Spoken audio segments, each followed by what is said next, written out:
What we're going to do today is just start off with a little poll. It helps set the scene for some of the conversation that we're going to have today.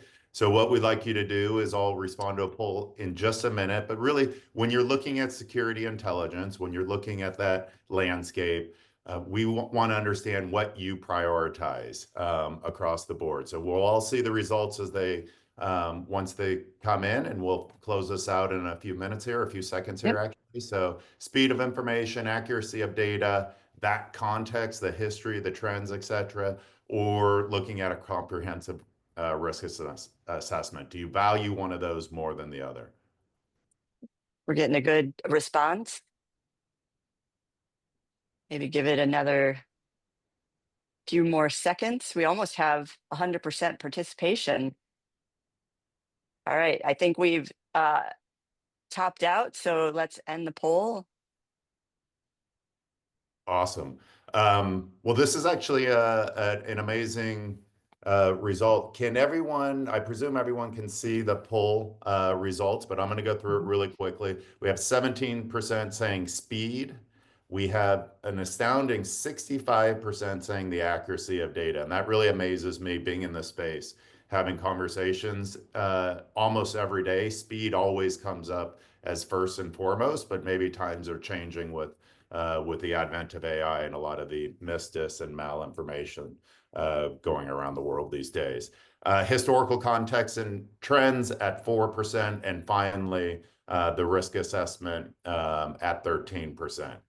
This is super helpful. We're going to actually talk through almost all of these and how they impact us. So let's get into the first main slide here. We're going to talk about the speed and context dilemma itself. And really what I'm trying to strike here is that we as leaders really must understand that balance between speed and the context when we're actively protecting our people, our assets, our operations on a global basis everywhere they are. So when we're looking at this, we got to understand that in those fast unfolding events, having real-time information. So this plays back to that poll question of how quick is how much speed matters. Having that real-time data is absolutely essential for decision making.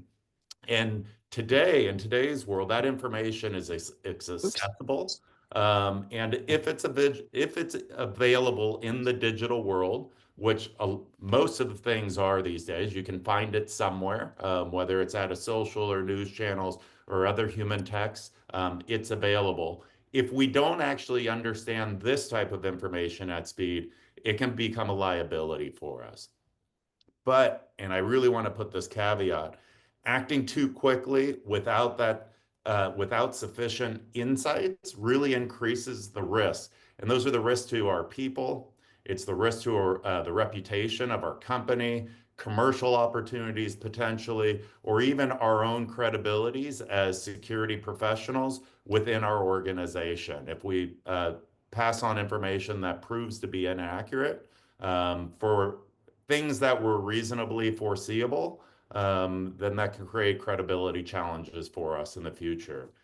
So I always say, how do we make sure that we're passing on in a timely way that prudent and credible information? Because if the information was credible, but we made a wrong decision, we're actually in a good position. That's just bringing the prudent side. So really, what is the task on this point? It's really understanding that for us to really make the best decisions, we've got to be driven by context. So understanding what is happening in that environment and not just react to data flows as alerts come through the various systems. Speed's not enough. We've really got to incorporate all data into a decision-making framework. So this means understanding source reliability, that dis, and malicious information, or bias, or media manipulation, and using tools that are readily available, so different clustering models to help consolidate and score data so we understand that the reliability.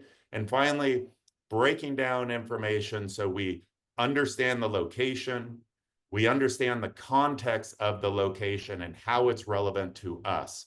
our assets, our people, and places in those locations, understand the context to the people. And then finally, understand the context to critical suppliers, those third parties that really make a difference to our operations, regardless of where they are in the world. So as we really go on to that, the next bit, which is achieving the sweet spot in risk intelligence, and we call it the sweet spot because it's really striking that balance between fast action on one side and bringing that comprehensive context on the other side. So as I think about this, I say timely responses are absolutely critical, but our decision makers, whether that's us in our organization or whether we're recommending to others in the organizations, they need enough background information to avoid just moving on to bad choices.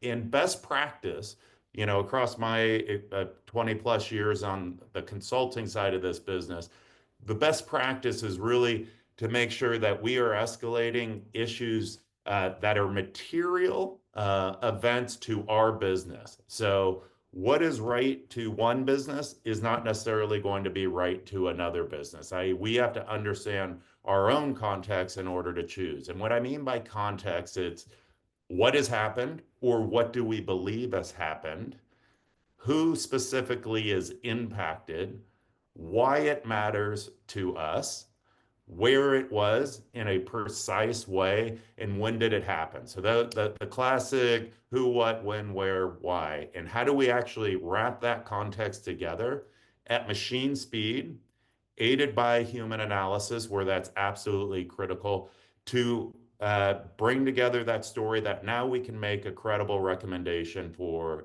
decisions at speed. And then as things unfold, because most of the time we're not going to have the whole picture right up first, we fill in the story as it evolves. So we continue to bring additional facts and knowledge into evolving crises or unfolding events so that we continue to respond swiftly and appropriately over time. And then finally, we really have to understand the historical context. So those trends, patterns, reliability scores, those things that are available in various analytic tools today to really support these decisions. And as I mentioned, utilize that human analysis. Humans really have the ability to understand data sets and how they impact your business, project that into the future, add additional foresight and scenarios. So having machines and humans really paired together, both in-house and outsourced, is super helpful in solving some of these big challenges. And so now we're going to pivot on to that last question that came up in the poll. And that was really, how do we build that holistic defense strategy to make sure that we're doing things appropriately?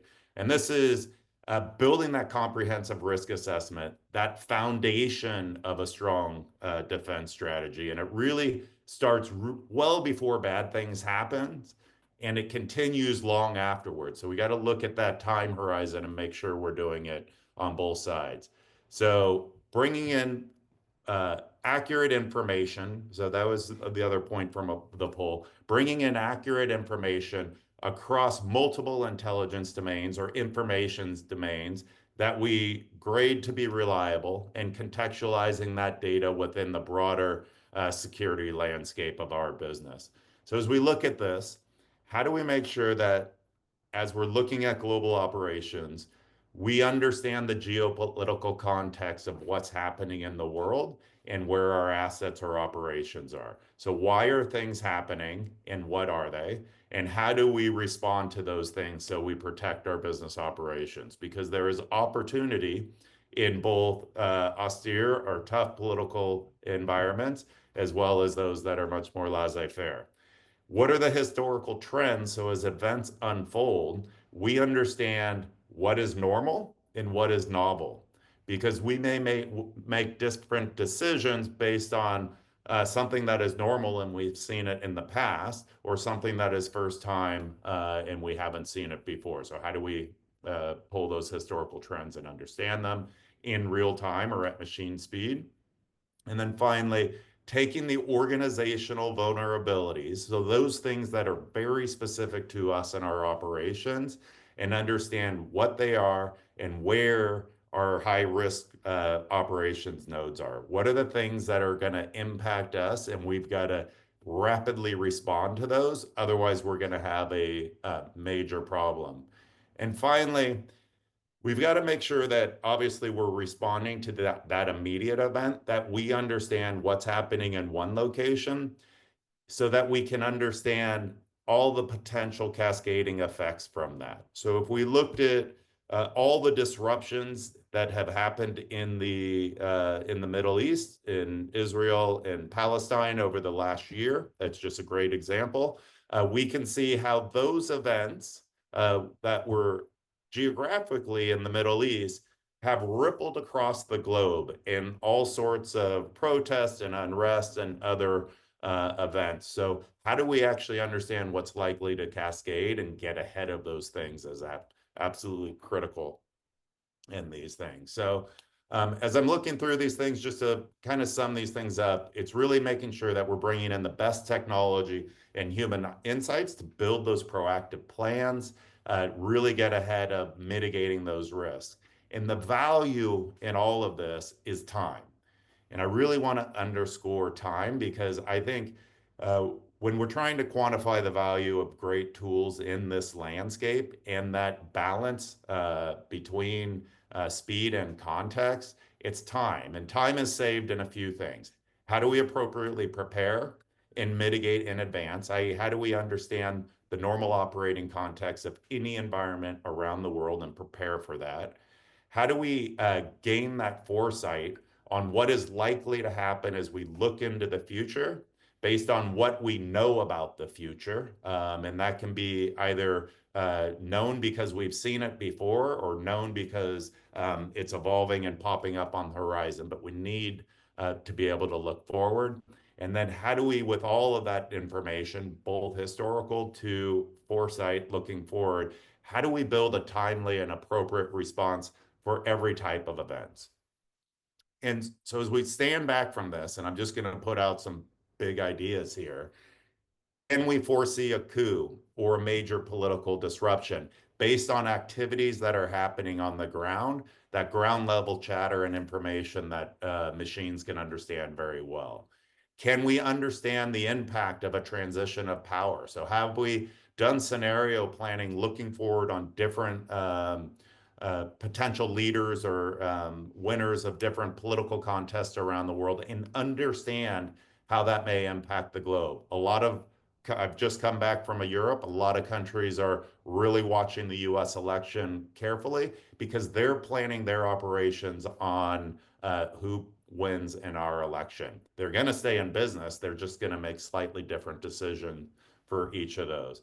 And then finally, do we know what activist groups are targeting you, your industry, when, why, how they're going to do it? How do we get ahead of these things to really save time by giving the appropriate response? So a lot to think through there, and I'm sorry for rushing through a lot of this. We are time constrained to stay on target. So I'm gonna park here and hand over to John, who's gonna take us through another poll, and then hopefully we'll get some more questions in the chat or at the end in the Q&A session, so we can have a conversation. Thanks, Jim. So as we learned in the first poll, speed's important, but accuracy is paramount. So we wanted to have a little question about that as well. Is, again, in your experience, how have you seen inaccuracies in data play into poor decision making? Everything from frequently to never. I want to talk to the person who says never, and how you've done that. Because any type of this can put risk. Even occasional inaccuracies in our decision making can put people at risk, their lives, largesse of companies and governments as well. So that reduction really of inaccurate decision making is what this is all about. Again, we got about half the poll, half the participants answering the poll. We can get a few more in here, but again, overwhelming that we see that there's an occasional poor decision making. We're just above 50% of you, so give it a second and then we can end the poll. and then we'll talk through it All again. right. Now we're going to Yep. move. Perfect. There you go. Everyone should be able to see the results now. Great. So again, overwhelming occasional poor decision making based on inaccuracies of information. So let's talk about some strategies to overcome that. First is, again, Jim painted a great picture of the thought process and how to do this. Let's jump now into some examples and some best practices around this. And really, where I want to start is, how do you really leverage emerging technologies and human expertise together? So really, as you all know, in today's threat landscape, security demands not just speed and accuracy but accuracy, as we just learned. So how do we achieve that today? It needs to really be a balance of advanced technologies and human expertise. I want to discuss about how do we blend that automation with human oversight, why this balance is crucial, and what are some of the future trends in security for this. It's, as we all know, the sheer volume of data from sources, just from sources like news and social media, are overwhelming, making automation essential. And not just speed to the data, as we've discussed, but it's really about providing context to the content to enable that decision making that we need to have.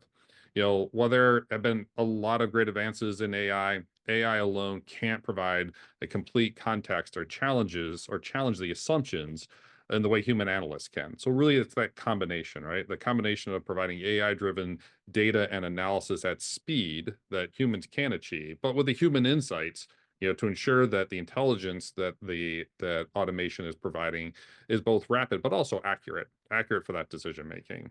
So for instance, while AI can identify patterns and anomalies in content, human expertise is still very vital in interpreting complex geopolitical factors, especially in the face of things like increasing of misinformation and disinformation. Today's intelligence platforms can really process the vast amounts of data in real time. Can provide that early warnings of instability, can provide identification of sources of information or misinformation and disinformation, really at speed. But speed without that context can be risky, leading to potentially some of those occasional bad decisions. The best systems really integrate rapid data processing with human analysis, to ensure the intelligence is not only timely, but is contextually sound. It's not just about speed, it's about smart speed. Building effective intelligence systems means leveraging the strengths of both machines and people. AI tools, provide speed and scalability, while the human analysts really bring the strategic thinking needed for the interpretation of those complex situations that evolve around the world. This hybrid approach really allows organizations to detect and predict threats, ensuring informed responses. Again, as we think through this, information as it breaks is not good enough. You need to get ahead of that information to provide that context to decision makers to make those smart decisions. So kind of really looking ahead, advances in AI-driven predictive analysis and autonomous systems, things like leveraging or challenging deep fakes, identifying trolls, and and higher quality of disinformation sources will evolve just as quickly. So continuing focus on integrating machine learning with human oversight will be essential for creating that adaptive technology. In our systems. I also want to shift over now to kind of some of the evolving trends and patterns in data and our analysis. So again, talking about those advances in data, one of the most significant shifts that we see in intelligence security will be moving from that reactive to that proactive measure we talked about. That ability to forecast threats stemming from real-time data collection and analysis, which goes beyond just identifying breaking events, will be key to winning the future. So it involves putting data into context. Your intelligence platforms really need to aggregate, data from millions of sources, again, from things we've talked about like news and social media to economic indicators that can highlight those emerging trends that may be leading indicators of destabilization of a country or a region, or threat assessments as they go forward. Yet simply spotting those threats really isn't enough. That dynamic response scenario, if you will, must be built on insights where AI-driven foresight, that forecasting, that ability to forecast, combined with human expert analysis, is really going to be the key to the future. This will really help security teams account for political, social, and economic indicators and factors that influence the potential outcomes. In short, AI advances will really allow better prediction of geopolitical stability, supply chain disruptions, threats, physical security threats as well. The use of AI to harness real-time data from open sources like news and weather and social media offer that holistic picture of emerging risks. AI will also be able to be applied toward things like sentiment and emotion analysis to monitor shifts in public opinion to detect influence campaigns that may be a signal of impending things like unrest or conflict. But moreover, that anomaly detection tools are critical for flagging unusual activities, whether they involve abnormal military activities or irregular criminal trends, which may indicate the onset of a crisis. For those aiming really to enhance security, the key is not just adopting new technologies, but really ensuring these technologies integrate with the broader strategic planning.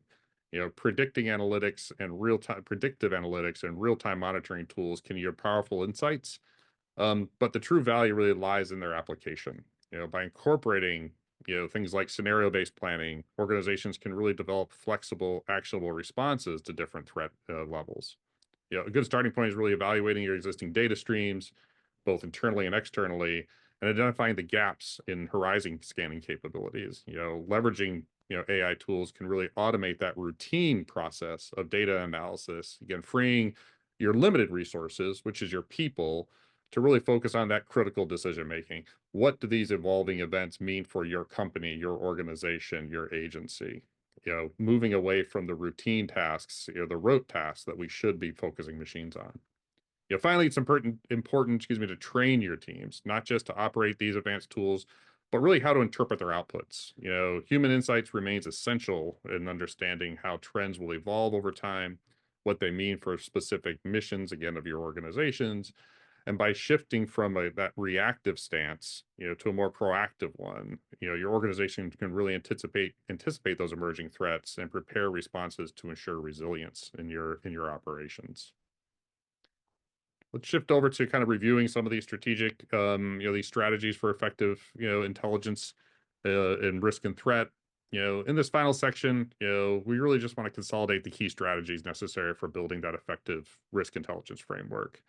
One that strikes that balance, as we've talked about already, between speed and accuracy, and really tying together that synergy, if you will, of technology and human expertise. As threats evolve ever more rapidly around the world, every day it seems like things move at a faster pace than they did the day before. It's essential really to ensure that your organizations not only shift their response, but also can be deliberate and strategic in their approach and not just reactive.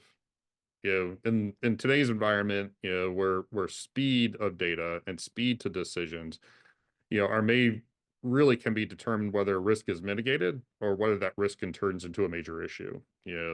But speed alone isn't enough, as we've talked about. It must be coupled with that accuracy and the context to make that decision. I want to focus on that contextual piece. As technologies advance, enabling ever faster data processing, the decision should be based on that relevancy of that data, that accuracy of that information.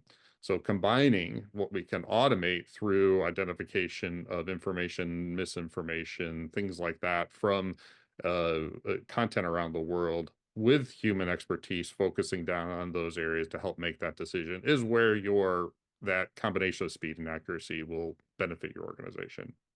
And really to ensure that accuracy, organizations really need to be able to do things like filter and prioritize data by focusing on critical elements that align with specific threats or your operational goals.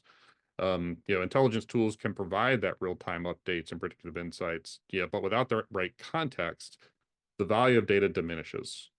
This is where that human analysis plays that vital role. Experts really must be able to evaluate the broader geopolitical and economic context of issues, ensuring that intelligence is not only timely, but also actionable within the organizational and strategic framework. So, kind of in starting to close, like really to fully leverage this synergy, it's important to train teams, not only on how to operate these tools, but also how to collaborate with them. Defining roles is very critical. From, applying technology, implementing technology to really applying technology are two very different things. This will ensure that the technology serves as an enabler, enhancing the overall intelligence and decision-making process of your organization. So let's move forward and actually open it up. Jim and I really wanted to turn this, as we talked about, into a discussion. Please, use the chat, and also, as Elisa mentioned, the question and answer buttons to add your thoughts. What have we helped bring out in this conversation, but also questions that you may have as well. Yes. So first off, was there something that struck you as we were going through this that was new or different, or unique perspective that you weren't expecting? Is there anything that struck you during the session? And also, if you have questions that we didn't tackle, feel free to chime in, either, as John said, in the chat or the Q&A. While we're waiting for people to put comments in, one of the questions that we've got before, when people were registering, was, is there a perspective on how risk tolerance has shifted over the years at all, and how that's informing that balance of speed to decision? Do either of you have a thought on that? Yeah, maybe I'll pick that up, Elisa, and John, feel Okay. free to add your bits too.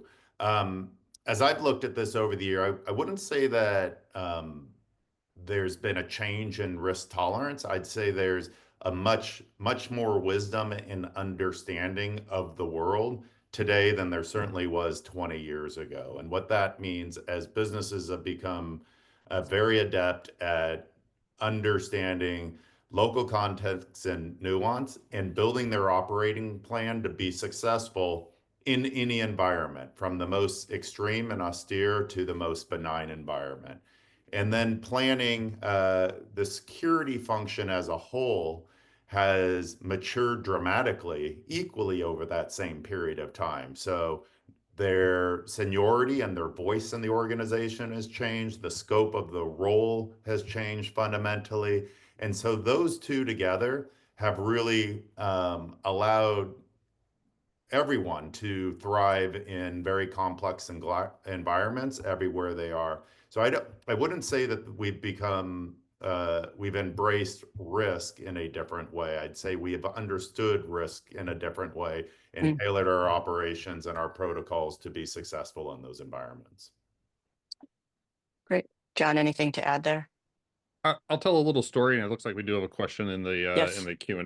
But let me tell a quick story from a partner and client, about a little bit off the topic of, has risk tolerance changed, but how has technology either enabled or disabled sometimes that risk tolerance? And it's really about the question between speed and accuracy. So I heard a story from a client about adopting a technology a few years ago that brought information at speed. And that information at speed led to the ability potentially to make rapid decisions. But they talked about a really bad decision that was made off of information that wasn't vetted or validated through those technologies, that led toward significant movement of people and funding as well.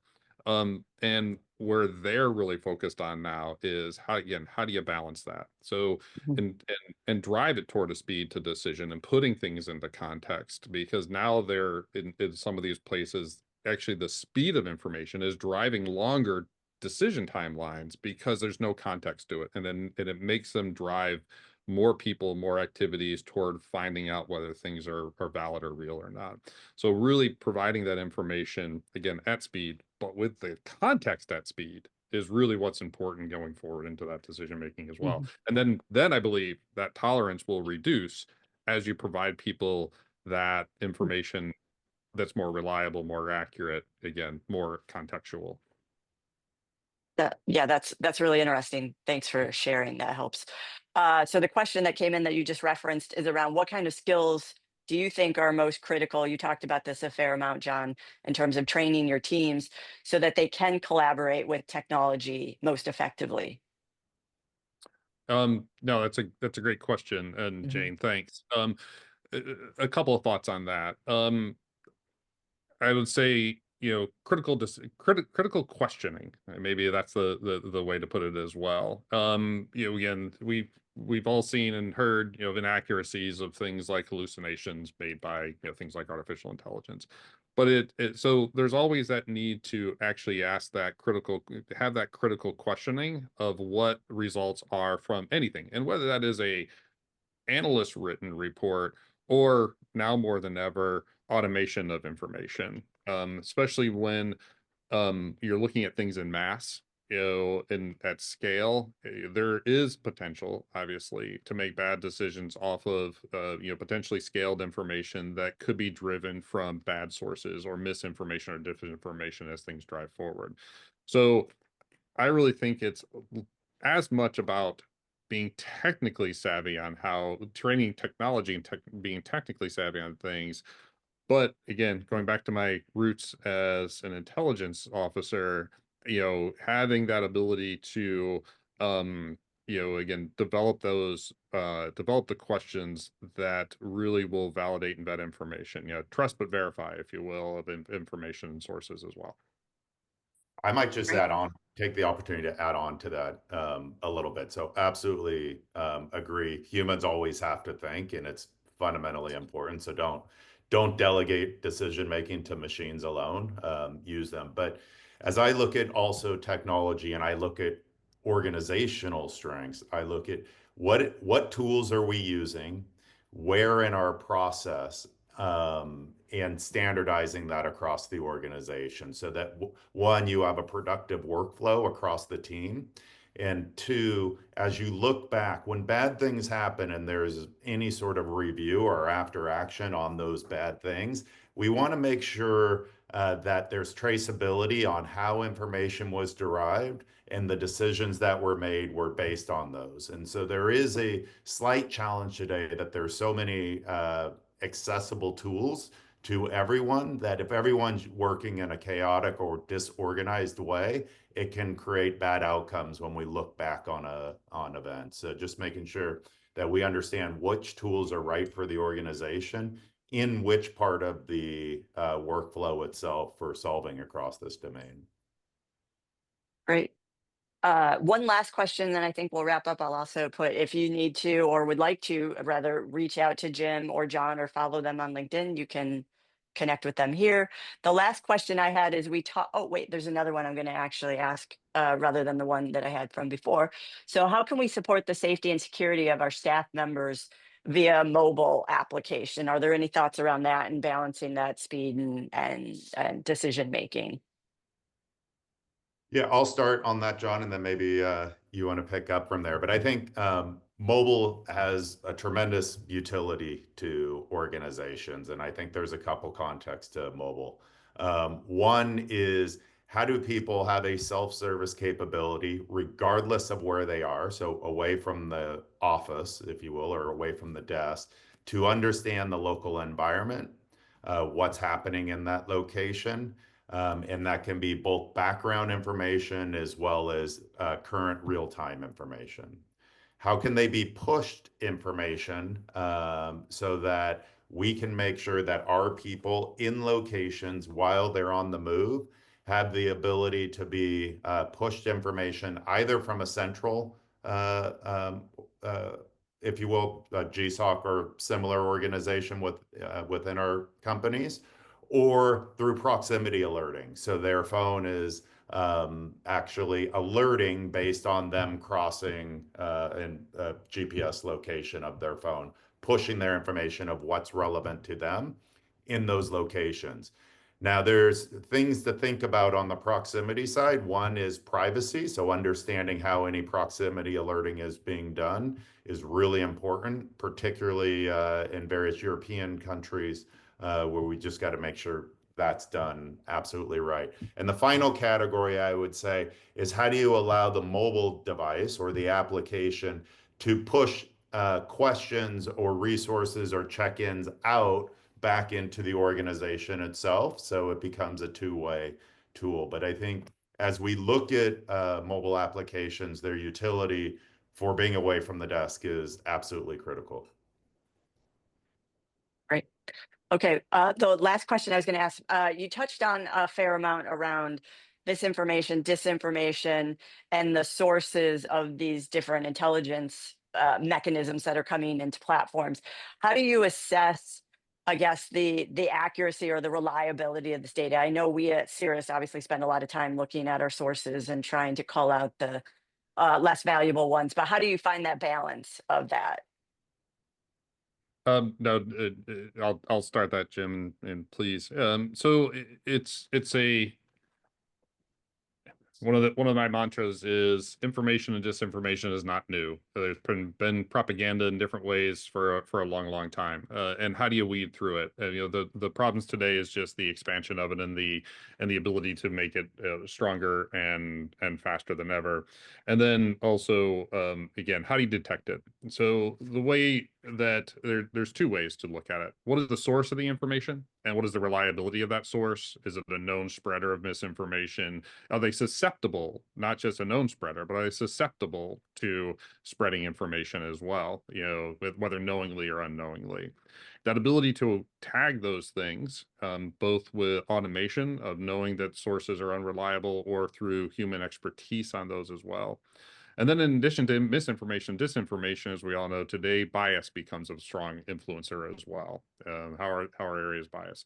So tagging the sources of that information, and then no good decision should be made off of a single source. So again, then looking at how do information about events cluster, and then looking at it as a whole instead of each individual piece of information, and what are the trends and patterns inside of that, so that you can weed out. You never want to remove potential misinformation, because information is there to influence someone.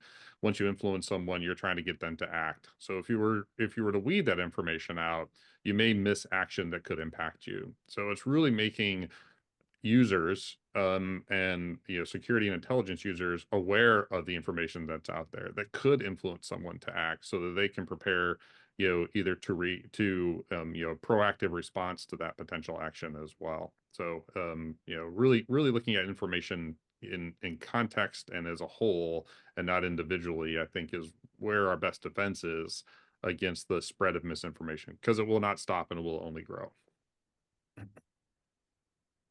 Great. Well, thank you all. We've come to the end of our session. We really appreciate you being here, and thank you, Jim and John, for your insights. And we will have a recording of this that we'll be sending out. And then if you have any follow-up questions, feel free to reach out to us. We're happy to chat with you. So thank you all, and have a great rest of your day.